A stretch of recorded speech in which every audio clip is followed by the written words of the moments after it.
Mesdames, Messieurs, bonsoir, bienvenue au Forum de la presse, le rendez-vous hebdomadaire des journalistes à Studio Kalangou. 3 sujets ont dominé l'actualité cette semaine. L'ordonnance portant première rectification de la loi de finances pour l'année budgétaire 2025 au Niger. À suivre dans le Forum de la presse de ce soir, les analyses de nos confrères sur la nouvelle politique nationale de la migration au Niger. Une caravane de sensibilisation de cette politique a été lancée cette semaine à Agadez par le ministre de l'Intérieur. L'actualité, c'est aussi cet arrêté du ministre du Commerce au sujet des normes de la fabrication du pain dans les boulangeries au Niger. Pour commenter et analyser tous ces faits, je reçois avec plaisir Maimouna Diado, journaliste indépendante. Bonsoir Maimouna. Bonsoir Mokhtar. Ousseini Sajibo, journaliste indépendant. Bonsoir Ousseini. Bonsoir.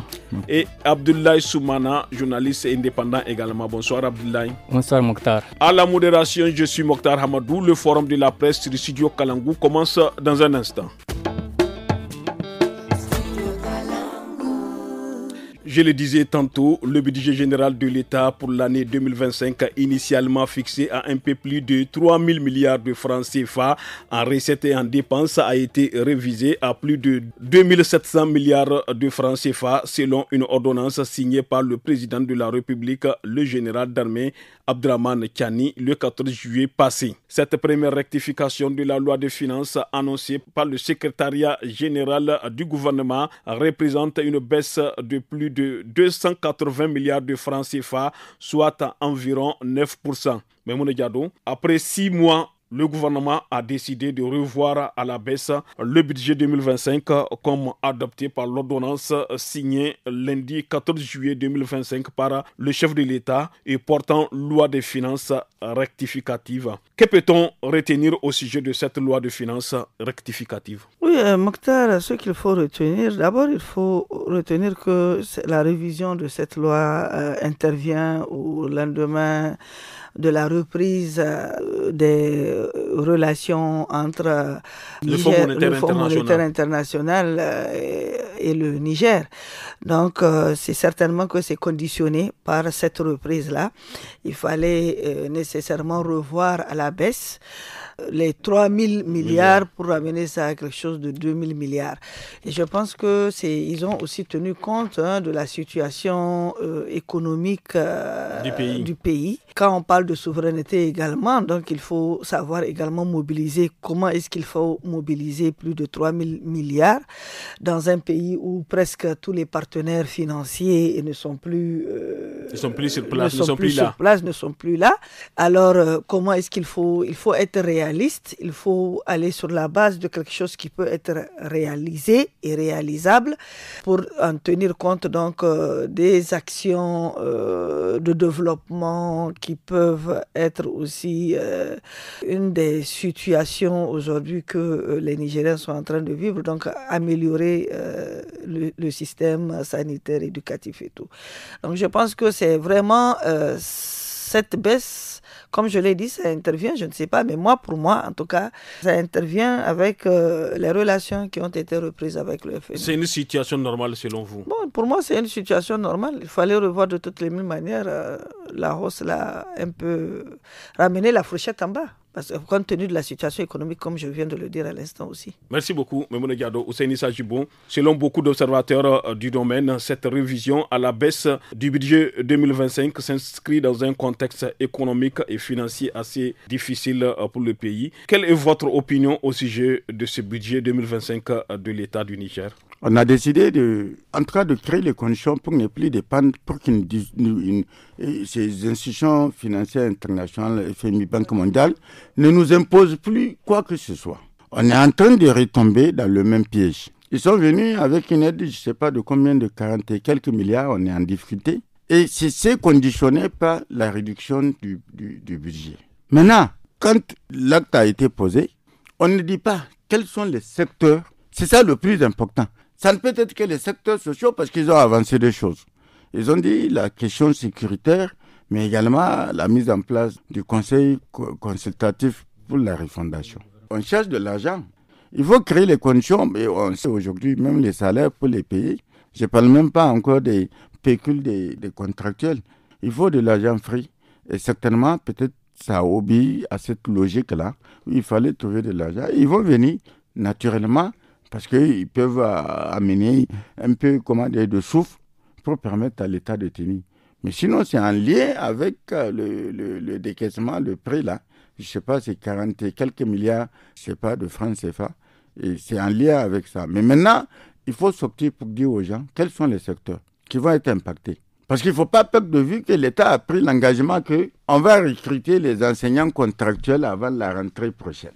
Alors, quand on prend ce genre d'engagement et que ce qu'on a fait là, c'est en lien avec les secteurs sociaux.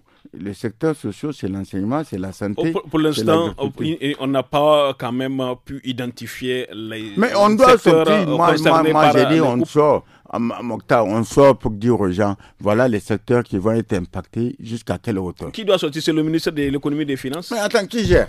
Ceux qui ont posé l'acte là, ils doivent pouvoir sortir, dire, voilà les secteurs qui vont être impactés jusqu'à quelle hauteur. C'est ça le plus important et c'est ça qui est important. Parce que c'est ça qui montre qu'il y a En quoi est-ce que cela est important Mais il faut faire la transparence. Merci beaucoup, Ousseini Sadjibo. Ablaye Soumana, cette rectification est motivée par la volonté du Niger de respecter ses engagements avec le Fonds monétaire international. Maimouna Diado a eu à le dire, et Ousseini Sadjibo l'a rappelé également. Comment les Nigériens ont-ils apprécié cette ordonnance réduisant le budget initial de l'État? Bon, je crois que si on s'entend du fait que c'est pour renouer langue avec le FMI, n'est-ce pas, c'est quand même une surprise, étant donné que le Niger, en s'engageant dans la voie de la souveraineté et de la refondation, a estimé que désormais il va prendre en main son destin, notamment à assurer tout ce qui est les charges, n'est-ce pas, qui relèvent du domaine de la souveraineté. C'est une surprise. Mais une grande surprise parce que, et peut-être même des interrogations. Le Niger peut évoluer seul, vase clos? Non, aucunement pas. Aucun pays ne peut évoluer en autarcie, en vase clos. Et justement, c'est la raison pour laquelle il faut déplorer, n'est-ce pas, la situation qui tend à fermer les vannes avec certaines institutions. Aujourd'hui, à l'épreuve de fait, en 2 ans, le Niger, les autorités sont devant le fait accompli, que le pays traverse des difficultés et qu'il va falloir trouver des mécanismes pour pouvoir sortir la tête de l'eau. Hussein vient de rappeler les coupes, on ne sait pas les secteurs qui seront concernés. Ensuite, l'engagement du gouvernement à prendre en charge, à recruter, en tout cas, les contracteurs. Une des conditions, des revendications, principales revendications du monde syndical des enseignants. C'est vrai, si on tient compte du fait qu'au niveau de la santé, il y a eu quand même un petit soulagement par rapport à l'accès au désarmement tarifaire de certaines prestations sanitaires, mais dans la marche actuelle des choses, au plan politique, à quoi assistons-nous? Nous avons vu un gouvernement prétorique qui a été remanié.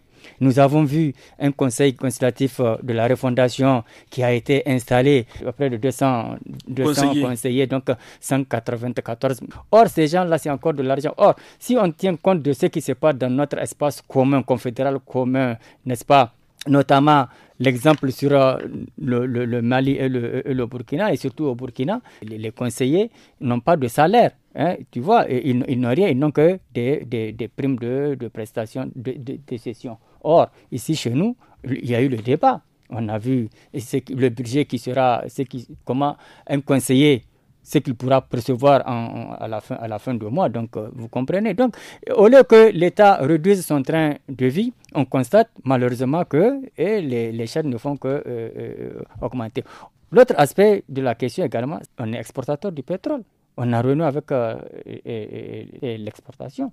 Comprenez, M. Mokhtar. Autrement, aujourd'hui, le gouvernement fait face à des difficultés et il faut trouver une alchimie, une parade pour qu'au moins, ce qui peut sauver, il faut le sauver, notamment les salaires pour éviter, n'est-ce pas, la fronde sociale des travailleurs.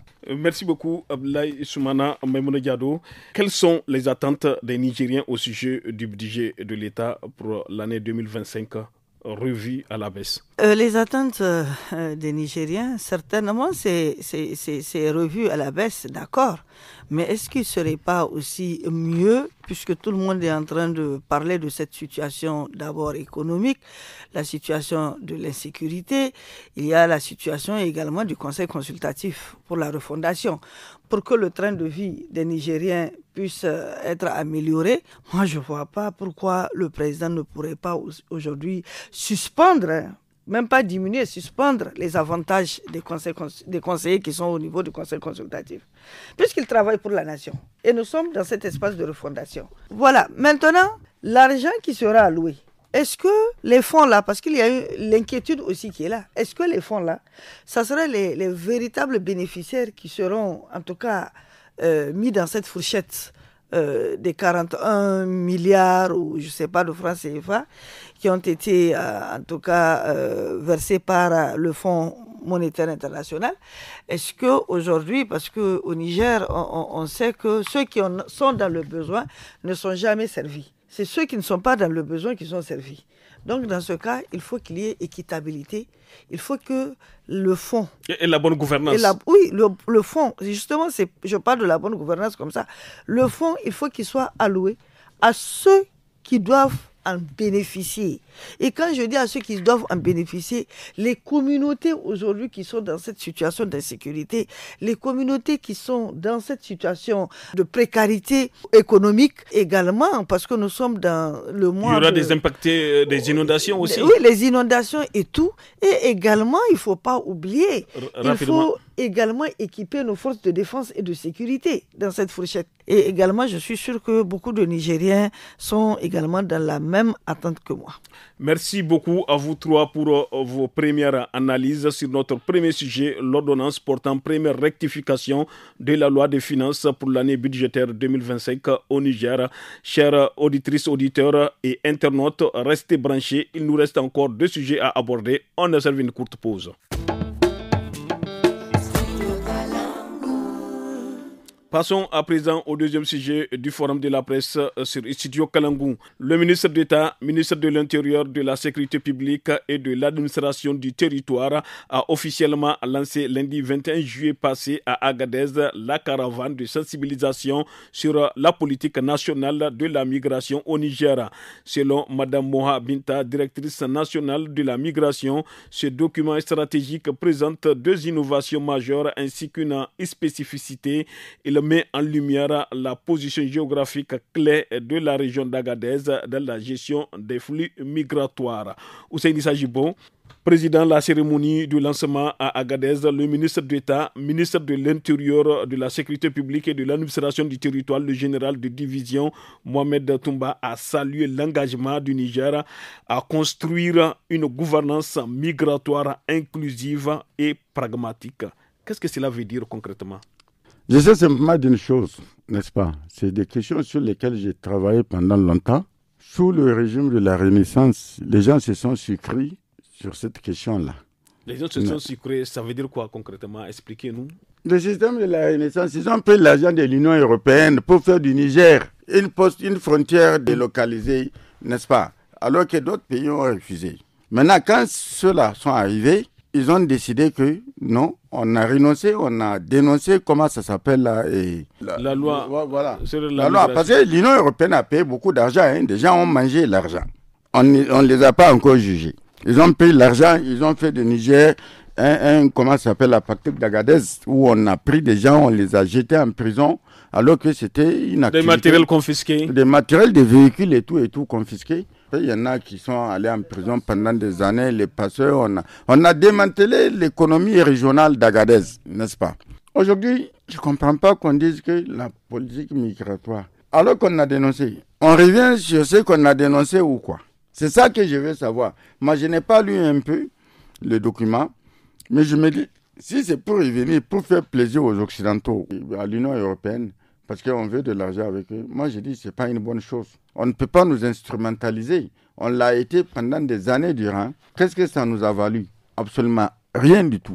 Rien du tout, on n'a rien. Bon, des gens ont gagné, bien évidemment. L'argent est allé dans des poches de quelques machins qui sont dans le système. Maintenant, si c'est pour revenir dans l'ancien système, qu'on nous dit exactement. Je n'ai pas lu le document, je vais chercher le document pour le lire, pour savoir exactement c'est quoi cette nouvelle politique migratoire. Alors, sur ce terrain, quelles sont les attentes, des acteurs et même des populations du Niger? Les attentes. Regardez ce qui se passe avec l'Algérie. C'est des refoulements de migrants indésirables. C'est quoi migrants indésirables? Les migrants illégaux? Mais illégaux, c'est quoi illégal?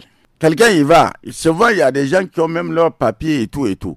On les prend, on les met dans des camions, on vient en plein milieu du désert. On les débarque là-bas. Il y a un point qui s'appelle le point 0. C'est là-bas. Souvent, il y en a qui viennent à pied. Regarde à Asamaka. Je travaille régulièrement sur ces questions-là. Regarde le nombre, la surpopulation à Asamaka. On n'arrive même pas à gérer. Il y a beaucoup plus de migrants que de populations autochtones de Asamaka. Alors, on n'arrive pas à gérer ça, n'est-ce pas? Ça fait des années que ça dure. Chaque fois, par semaine, par mois, Dieu seul sait le nombre de gens que les Algériens refoulent. Et souvent, on ne leur donne même pas la possibilité d'aller prendre les biens dont ils sont en possession. On vient, on les déverse et on n'arrive pas à régler cette question-là. Moi, j'ai dit qu'il faut commencer d'abord par là. C'est d'aller. Mais je veux savoir exactement c'est quoi qu'ils mettent dans cette nouvelle politique-là. Merci beaucoup, Hussein Sajibo, Abdoulaye Soumana. Le Niger est historiquement une terre de rencontre et d'accueil, de transit et d'hospitalité à l'égard des migrants. Que peut-on retenir au sujet de cette nouvelle politique nationale de la migration? Non, c'est peut-être pour leur dire qu'ils sont chez eux ici au Niger. Et moi, j'ai pas lu le document. Mais si au niveau du ministère de l'Intérieur, on initie une caravane de sensibilisation, peut-être que, quelque part, ils ont jugé bon à ce que cette politique, cette migration qui fait du Niger une terre hospitalière soit davantage en pôle position. Donc, que tous les étrangers qui viennent, ils sont chez eux, chez nous, au Niger, ils peuvent travailler librement, exercer librement comme ils veulent et faire, peut-être même fonder leur foyer, vous comprenez? Donc, c'est en gros ce que moi je peux comprendre un peu de cette caravane. Maintenant, quelle sera la plus-value? Parce que c'est de ça qu'il est surtout question. Quelle sera la plus-value de cette nouvelle politique de migration? Est-ce que c'est même une initiative des autorités ou bien c'est une initiative qui vient de quelque part où le Niger, le pouvoir actuel a commencé à pouvoir à s'y intéresser? Hussein l'a rappelé tout à l'heure. Il y a eu une dénonciation, n'est-ce pas, par rapport à cette question d'immigration où le Niger a renoncé et ça a froissé un peu l'Union européenne. Aujourd'hui, si l'Union européenne est en train de revenir, c'est que quelque part, elle va trouver sûrement son compte.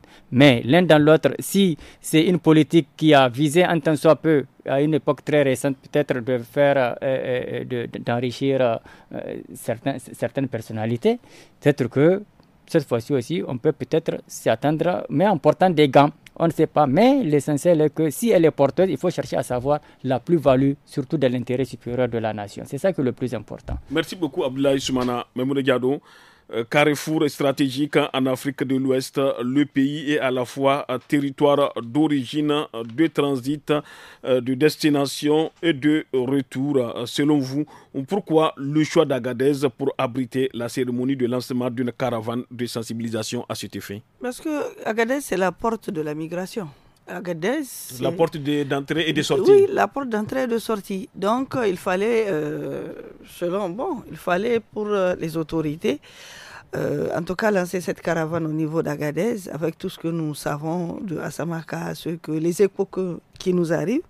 Il fallait lancer cette caravane pour montrer à l'opinion nationale et internationale que nous sommes proches des migrants, que le Niger est proche des migrants. Le Niger satisfait l'une des priorités donc, de ces migrants, c'est la libre circulation d'abord de ces migrants-là dans l'espace du territoire nigérien, leur assurer la santé, leur garantir la sécurité aussi et les mettre en confiance au niveau donc d'Agadez pour leur dire à ces populations d'Agadez également que les migrants doivent être énormément bien traités à leur niveau.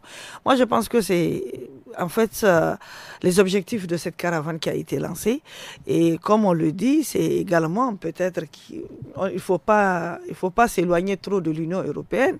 Qui dit OIM parle également de l'Union européenne puisque c'est l'OIM qui est en train de parrainer cette caravane de sensibilisation. Donc moi je me dis que peut-être c'est un retour, hein, c'est un retour de tout ce que nous avons vécu avec l'ancien régime. Avec la criminalisation de la migration. De la migration. Je pense que au grand début, quand ils étaient arrivés, quand le nouveau régime était arrivé, ils ont abrogé la loi. Mais aujourd'hui, on se rend compte qu'avec l'abrogation de cette loi, qu'est-ce qui a été fait, qu'est-ce qui n'a pas été fait, et quelles étaient les solutions qui ont été apportées.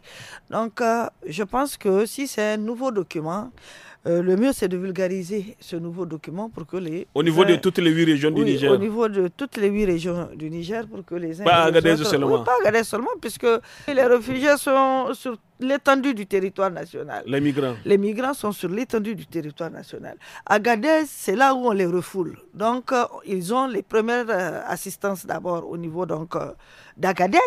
Mais si je ne veux pas rester à Agadez, je peux continuer à aller à Zender, je peux continuer à aller à Maradi. Donc, il faut vulgariser le document pour que les uns et les autres puissent comprendre ce qu'il y a comme contenu dans ce nouveau document. Merci beaucoup, Maimouna Diado. À présent, quels sont les avantages et les inconvénients de la migration pour le Niger? Les avantages et les inconvénients, il y en a beaucoup. Hein. Les inconvénients, c'est qu'on n'arrive jusque-là pas à contenir le flux de migration, de migrants qui rentrent sur le territoire nigérien et qui ressortent. Donc, il y a des risques aussi parce que nous sommes confrontés à l'insécurité. On ne sait pas qui rentre, on ne sait pas qui sort. Donc ça aussi c'est un problème. Et aujourd'hui, la même région, quand je prends la région d'Agadez, il y a la situation économique qui est là, il y a la cherté de la vie. Tout cela, en tout cas, peut impacter sur cette région. Donc, en termes d'avantages, je ne vois pas beaucoup d'avantages que d'inconvénients. Les inconvénients sont plus énormes que les avantages. Oblay Soumana, y a-t-il des avantages liés à cette migration? Non, toute migration, a priori, comporte des avantages. Bon, maintenant, quels seront-ils? On n'en sait pas. Mais je pense que peut-être qu'avec cette nouvelle politique, c'est que le Niger est en train de revenir sur certaines de ses décisions. On ne sait pas pour l'instant. Non, je ne sais pas. Ousseini Sajibou, quels sont les avantages de la migration pour le Niger? Puisque vous avez travaillé là-dessus. C'est d'abord, la migration, c'est un phénomène humain, n'est-ce pas? Même les animaux migrent. Les oiseaux migrent, n'est-ce pas?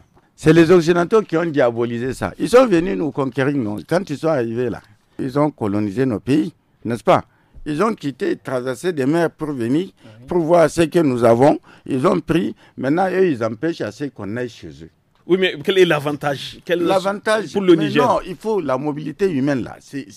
Dieu a créé l'être humain pour aller. Quel avantage? Il y a beaucoup d'avantages, bien évidemment. Le transport, l'hébergement. Tout à l'heure, j'ai parlé à Agadez. Il y avait carrément à Agadez, les gens vivaient avec ça. C'était beaucoup d'argent que ça rapportait. Il y avait une économie locale qui était très florissante. Aujourd'hui, on est confronté. Et le plus souvent, les gens qui viennent là, qui veulent aller de l'autre côté, ce n'est pas souvent des Nigériens. Je me rappelle, l'ancien président Bazoum, il était ministre de l'Intérieur, il est allé signer avec les autorités algériennes une loi de refoulement de tout ce qu'il y a comme Nigériens parce qu'on considère que c'est des gens qui allaient mendier.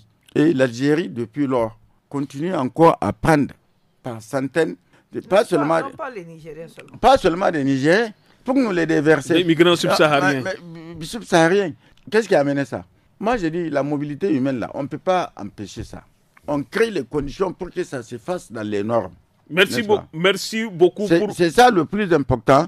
Et aujourd'hui, quand tu regardes un peu, par exemple, des pays comme le Mali, c'est que les gens qui sont en Occident, c'est qu'ils investissent au Mali. C'est beaucoup d'argent, c'est des sommes colossales. Il n'y a pas que le Mali, il y a d'autres pays aussi qui bénéficient. C'est peut-être chez nous seulement qu'on ne voit pas un peu, il n'y a pas tellement de visibilité par rapport à ce qui est mobilisé et qui est investi. Mais il y en a, même parce que les gens vont à la Côte d'Ivoire, Ghana. Il y a des Nigériens aujourd'hui qui peuvent te mobiliser des milliards, qui vivent au Ghana, qui vivent un peu en Centrafrique jusqu'au Cameroun. Il y a des Nigériens. Alors, c'est pour ça, pour montrer que l'importance de la migration, c'est qu'on ne peut pas vouloir canaliser pour faire comprendre que tu ne bouges pas de chez toi. Le plus important, c'est que tu respectes les lois et le règlement du pays d'accueil. C'est tout. Merci pour vos points de vue. On prend une courte pause avant d'amorcer la troisième et dernière partie du forum. Dans un arrêté publié le 11 juillet, le ministère du Commerce a défini les normes de fabrication du pain. Il précise les ingrédients autorisés, les formes normalisées, les règles d'hygiène et le poids réglementaire. Le poids standard d'une baguette est établi à 250 grammes, soit un quart de kilo avec une tolérance de plus ou moins 5%. Toutes les variétés de pain doivent être produites exclusivement à base de farine de blé, levure, sel, eau potable et additifs autorisés comme la vitamine C. Toutefois, l'utilisation du bromate de potassium est formellement interdite. Abdoulaye Soumana, que peut-on retenir au sujet de cet arrêté du ministre du Commerce et de l'Industrie? Je crois que c'est un arrêté bien à propos. Salutaire.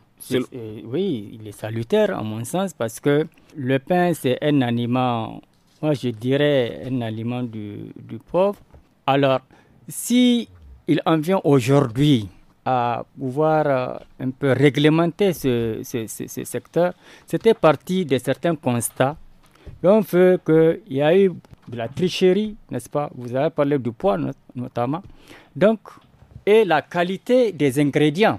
Et même l'hygiène dans l'enceinte des boulangeries. On a eu des images qui montrent les conditions dans lesquelles certains pains sont fabriqués, sont produits. Voyez-vous, Mokhtar? Donc, le problème fondamental lié au pain, entre-temps, c'était pratiquement la question du blé, le prix du blé. Dans un passé très récent, les boulangers et pâtissiers ont argué le fait que la farine de blé coûte cher. Coûtait cher et il fallait procéder à un certain renchérissement du prix du pain. Est-ce que c'est quand même une occasion de jouer sur la qualité et même le poids de la baguette du pain? Ça fait partie de la tricherie. Moi, j'ai écrit, j'ai dit, il faut même au niveau du grammage et faire en sorte qu'il y ait des tarifs progressifs. Comprenez? Quelqu'un qui peut acheter son pain à 75 francs, qu'il y ait cette possibilité. 75 francs, 100 francs, 125 francs, jusqu'à 200 francs. Comprenez? Mais les boulangers, ils en font à leur tête. C'est pourquoi l'arrêté du ministre, il est salutaire. On voit clair d'abord dans la qualité du pain, dans sa fabrication et même jouer sur le prix. Les boulangers, il faut le reconnaître. Moi, quand j'ai fait mes enquêtes, il y a de cela 2 ans, je crois, quand il y a eu cette tollée par rapport à cette question de boulanger, mais ils ont imposé leur dictat parce qu'ils en faisaient à leur tête. Ils imposent le prix et c'est fini. On constate également qu'au Niger, c'est ça. Dès qu'on fait une hausse, c'est fini. Le gouvernement a eu en son temps à arrêter pour dire que non, on ne vend pas le prix à tel taux. Mais pourtant, on a vu ce qui s'est passé. La baguette du pain aujourd'hui est vendue à 200 francs. Au niveau de la boulangerie. Au niveau de la boulangerie. Et le grammage. Merci beaucoup, Abdoulaye Soumana, Hussein Issa Jibo. Par ailleurs, les boulangeries doivent obtenir un certificat de conformité délivré par l'Agence nigérienne de normalisation de métrologie et de certification ANMC. Celle déjà en activité dispose d'un délai de 3 mois pour se conformer aux nouvelles dispositions. A-t-on besoin d'un arrêté du ministre du Commerce pour amener les boulangers à se conformer à la loi en vigueur au Niger? On leur demande de faire des papiers. C'est quand même des établissements commerciaux, n'est-ce pas? On leur dit de se conformer. C'est des papiers qu'ils vont aller faire, n'est-ce pas? Tous vont le faire.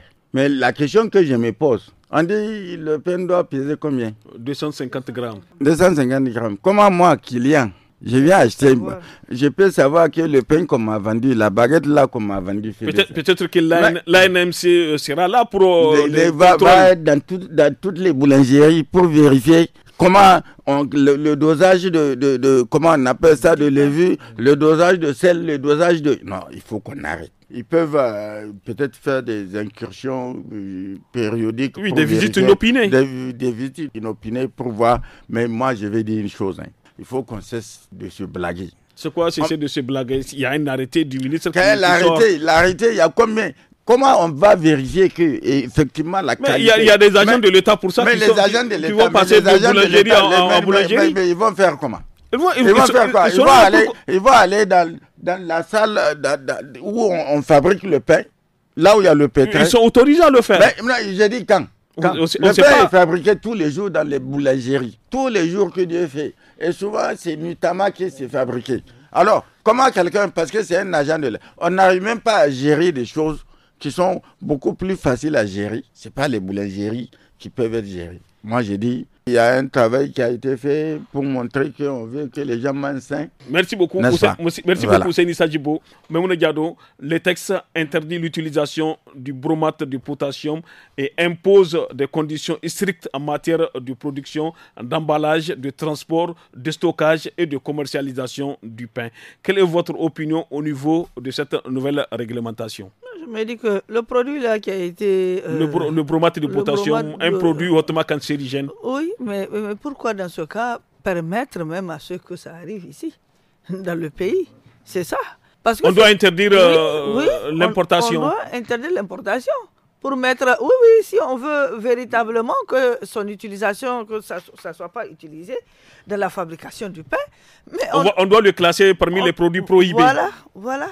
Et deuxièmement, moi j'ai été sidéré quand j'ai vu les endroits même là où le pain est fabriqué. Je me dis que est-ce que ce sont des êtres humains qui sont en train de fabriquer le pain dans ces conditions-là, alors que vous servez plus de 26 millions d'habitants? Mais est-ce que la personne qui prépare ce pain-là chez lui, là, est-ce que c'est dans ces conditions qu'il prépare le pain ou bien qu'il prépare son repas ou bien son plat du jour? Mais il faut se poser les questions. Si aujourd'hui j'ai les moyens de créer une boulangerie, mais je dois avoir les moyens également pour m'assurer que l'environnement où on doit fabriquer ce pain soit assaini.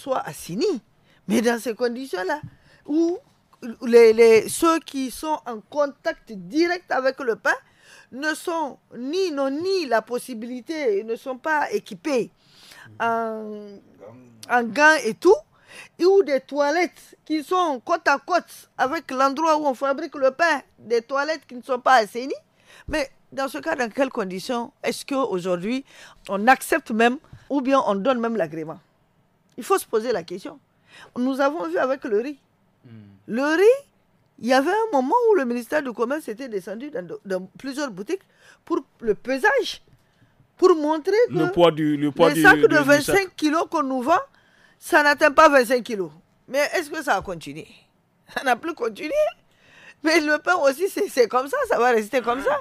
Mais je vous assure, mais le problème, c'est qu'il faut que l'État arrive à sévir. C'est quoi sévir? Oui.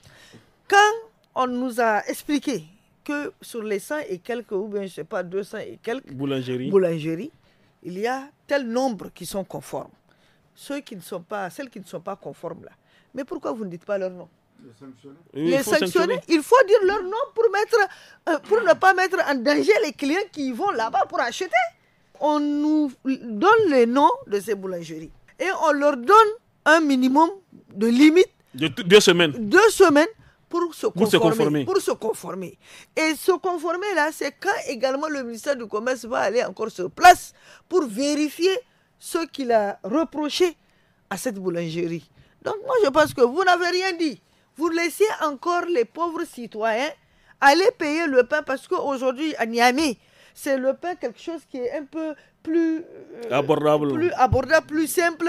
Le petit déjeuner des enfants, monsieur veut manger, madame veut manger, on achète le pain.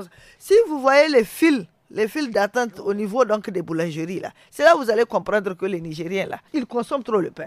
Mais dans quelles conditions ils consomment le pain? Merci beaucoup. Nous sommes au terme de ce forum de la presse du studio Kalangou. Merci à nos invités, Memouna Diado, journaliste indépendante, Hussein Sadjibo, journaliste indépendant, et Abdoulaye Soumana, journaliste indépendant également. Merci aussi à vous tous, chers auditrices, auditeurs et internautes, pour votre fidélité au programme du studio Kalangou. Merci aussi à la technique assurée par Seyni Isaka. C'était Mokhtar Hamadou à la modération du forum. Merci à toutes et à tous. À bientôt.